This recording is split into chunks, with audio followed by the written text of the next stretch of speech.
Sophie Williams. One day, Saturday, December 9, 2017. 2017 has been an eventful year, full of ups and downs. But for those in the public relations field, there have definitely been more ups rather than downs, from Kendall Jenner saving the world in the Pepsi advert to Adidas congratulating runners for surviving the Boston Marathon. Here's a list of the bad and the awful. Nivea tells everyone that white is purity. The skin brand posted an advert on its Facebook page which read, "White is purity," alongside a picture of a white woman. According to the brand, it was aimed at its users in the Middle East. However, the ad received negative comments due to its racial connotations. The ad itself was picked up by alt-right social media accounts, prompting the brand to eventually remove it from its page and apologize.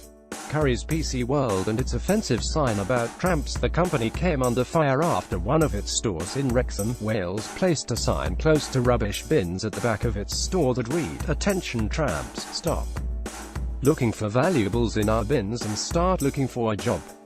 Curry's PC World photo Ben Stansalap Getty Images. The manager of the store was forced to apologize and remind members of the public that it was an unofficial sign.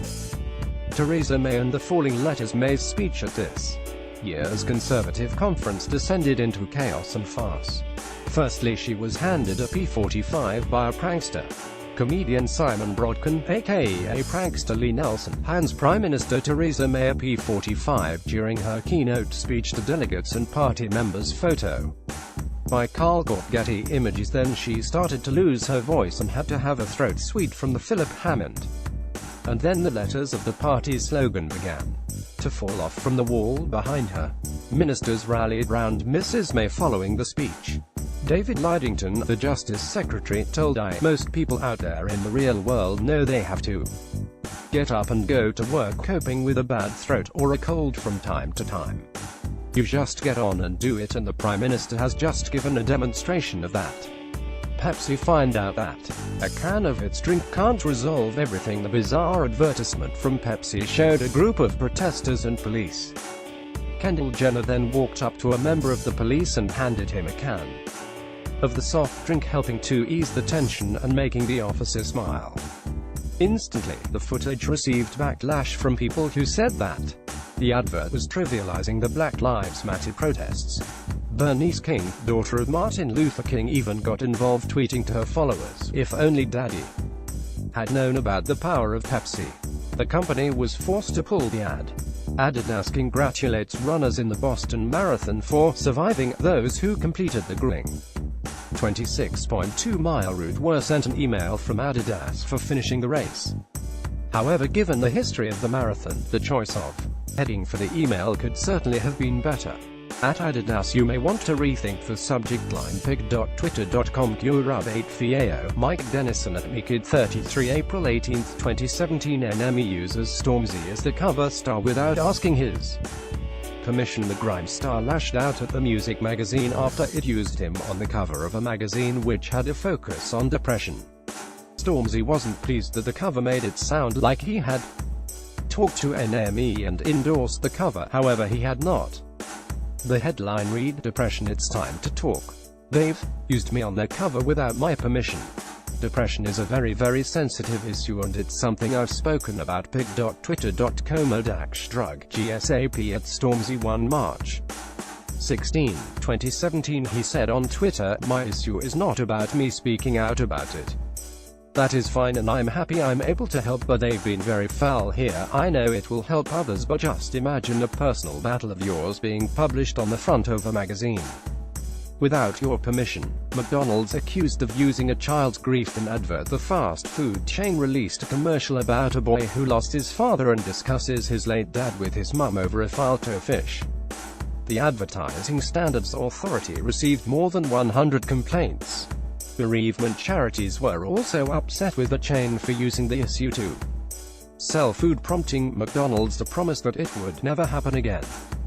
McDonald's pulled the advert after criticism from bereavement charities. United Airlines forced to apologize after a man is dragged off a flight. Video footage of a passenger being forcibly dragged off an overbooked United Airlines flight went viral on social media. The airline had overbooked the flight, and when no one volunteered to leave the plane despite offers of compensation, passengers were selected for ejection at random. Demonstrators protest United Airlines at O'Hare International Airport. On April 11, 2017 in Chicago, Illinois. Photo Joshua Lotf Getty Images David Dow sustained a broken nose and lost 2 teeth in the violent confrontation. The company was forced to apologize and announced it would be reviewing its policies when it came to overbooked flights. After the incident, many airlines, including Emirates, created videos mocking United Airlines. The Walkers Crisp advert. Walkers ran a campaign in which people could send in photos of themselves in a bid to win tickets to the Champions League finals. Once your photo was sent off, Gary Lineker himself would then appear on Twitter waving your picture in his hands. It was a nice idea in theory, but all it needed was a few people on Twitter to turn it into a bit of a joke. Cue Fred West and Harold Shipman making an appearance, along with Chairman Mao and Trotsky. Walkers were forced to remove automated tweets and shut down all activity.